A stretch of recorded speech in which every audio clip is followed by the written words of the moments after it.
Hi everyone, good morning and welcome to another episode. I hope you're liking the content so far. I'm really trying to make these short and sweet. The last week's episode with Dr. Yaz was, I thought, incredible and something that's definitely not talked about enough in the fertility journey. So getting back to a little bit more of the medical side of things, today I wanted to begin talking about testing. So the next few videos, we're going to be talking about the different aspects of fertility testing. And today, part one, we're going to be talking about ovarian reserve testing. So if you've heard your doctor talk about ovarian reserve, what we're talking about, the easiest way to explain it is egg quantity.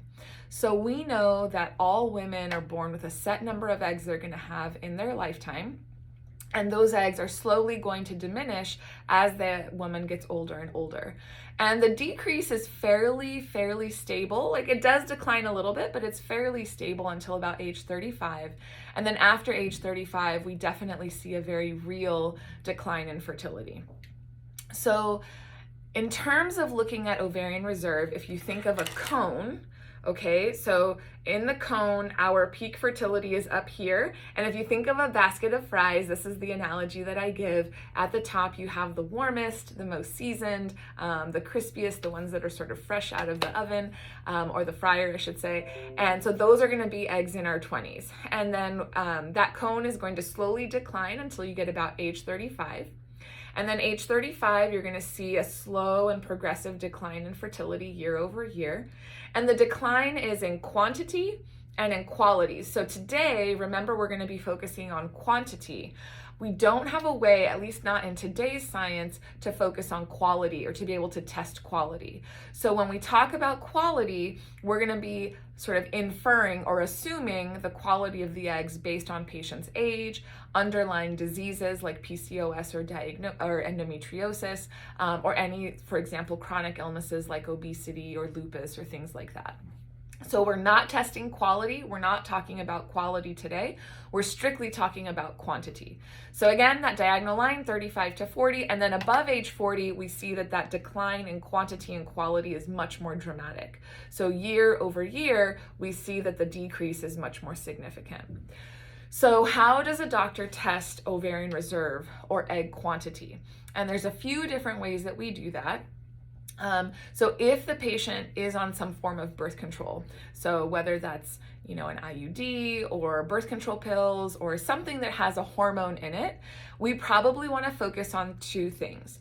One is called AMH, or anti-Mullerian hormone, and then the other one is called AFC, or antral follicle count. So AMH is a hormone. It's tested in blood. It's a very simple blood test. It can be checked any day of the cycle, and it is a reflection of ovarian activity. So for general OBGYNs, we typically will tell them, hey, if you're checking an AMH, generally speaking, over 1 is good, under 1 is bad. So the number 1 is kind of that marker, okay? But really, as fertility specialists, we know that it's a lot more detailed than that. So we know that based on age, there is an expected AMH value. So for example, around age 30, the average AMH is around 1.5. By 35, the average is around 1. By 40, the average is around 0.5. So it does vary with age. But it can also vary with other factors. So for example, a patient who has been on birth control pills for a long time may have suppressed ovaries. That AMH hormone may come back lower than expected. One thing to keep in mind when you're checking it. The other thing is, if the patient has diminished ovarian reserve or PCOS, it can also show extremes.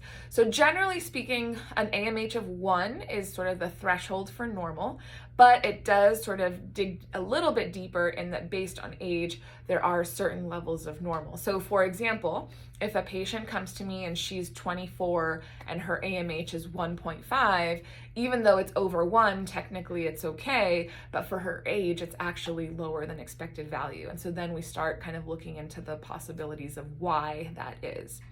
So AMH blood test checked any time of the cycle.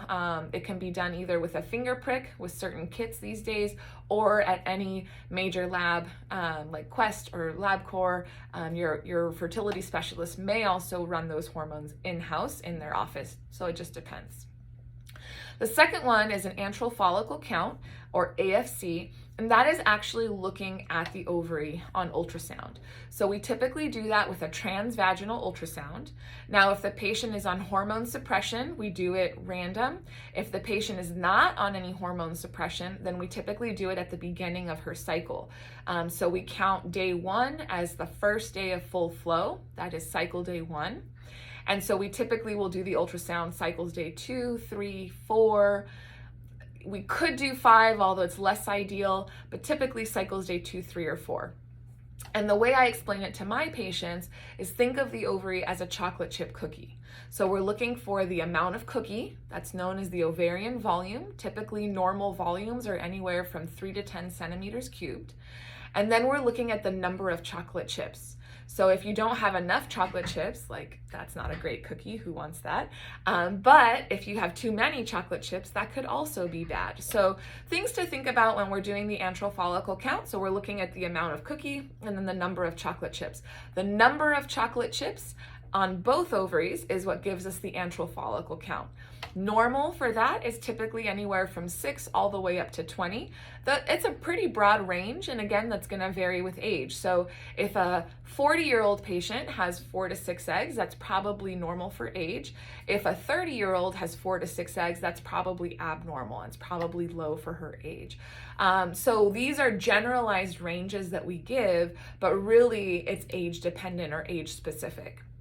So AMH and antral follicle count are probably today the 2 most commonly used ovarian reserve tests.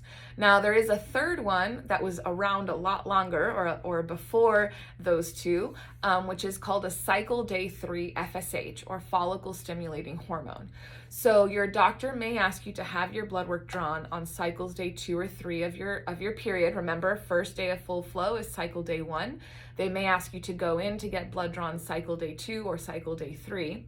And they're looking for that FSH hormone, or follicle stimulating hormone. And that hormone is produced by the brain. So that is literally the follicle or egg stimulating hormone. So the brain is talking to the ovary saying, hey ovary, it's time to go to work, time to pick that egg for ovulation. So we actually want that hormone to be low, and FSH less than 10 is considered normal. Once it gets over 10, then we know the brain is having to work overdrive to try and recruit that egg for ovulation every month. So if the FSH is 12 or 15 or even as high as 20, we know that the ovary is not responding and the brain is having to work harder and harder to recruit the egg for ovulation. So as the egg supply depletes, or as it decreases significantly, we start to see a rise in that FSH hormone.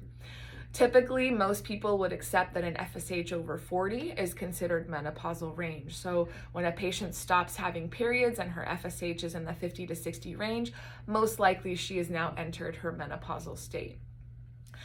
The important thing to remember about FSH is that it cannot be checked by itself.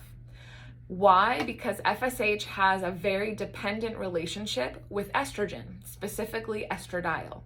So whenever you check FSH, you always have to check estradiol with it. And the reason for that is because if the estradiol is low, typically less than 70 to 80, we know that the level of FSH that we're seeing is a true representation. But if the estrogen is high, let's say the estradiol is 120 or 130, then that is signaling the brain. So as estrogen rises, it's signaling the brain, hey brain, we have enough estrogen around, turn off your FSH. So the FSH value is actually going to be lower than expected or lower than baseline. So anytime your provider checks your FSH hormone, they also need to check an estradiol hormone. An FSH hormone alone cannot be interpreted and is not helpful in the diagnostic evaluation. So kind of recapping, we talked about AMH, we talked about antral follicle count, or AFC, and we talked about FSH, or follicle stimulating hormone. As you're learning, we love our acronyms in medicine, but those are the 3 that we typically check: AMH, AFC, and FSH, or follicle stimulating hormone. And remember, whenever you check an FSH, you always check an estradiol with it. The FSH and estradiol have to be done cycles day 2 or 3, ideally. The AMH and AFC can be done at any time in the cycle. And I just realized I made a really weird hand signal there. Okay, so hopefully that is helpful. There are a few other hormones that were looked at in the past, inhibin, clomiphene citrate challenge test, etc. But typically those are no longer used currently to check ovarian reserve. So again, recapping, AMH or anti-Mullerian hormone, AFC or antral follicular count, and then FSH or follicle stimulating hormone. That one has to be checked cycles day 2 or 3 of a full flow menses without any other hormone suppression, and must be checked with an estradiol level. Today, we have the availability of a few home kits that can be done at home with a finger prick. If you see your fertility specialist, you can definitely talk to them about that versus getting it done in the lab, and how that complements with the ultrasound that they will probably do. Remember, ovarian reserve is a measure of quantity, not quality. Ovarian reserve helps your doctor know what is the likelihood of response to medication, dosing your medication, number of eggs to expect if you're doing IVF. So it really is helpful in the journey. But all the data that we have available today tells us that ovarian reserve actually does not predict pregnancy.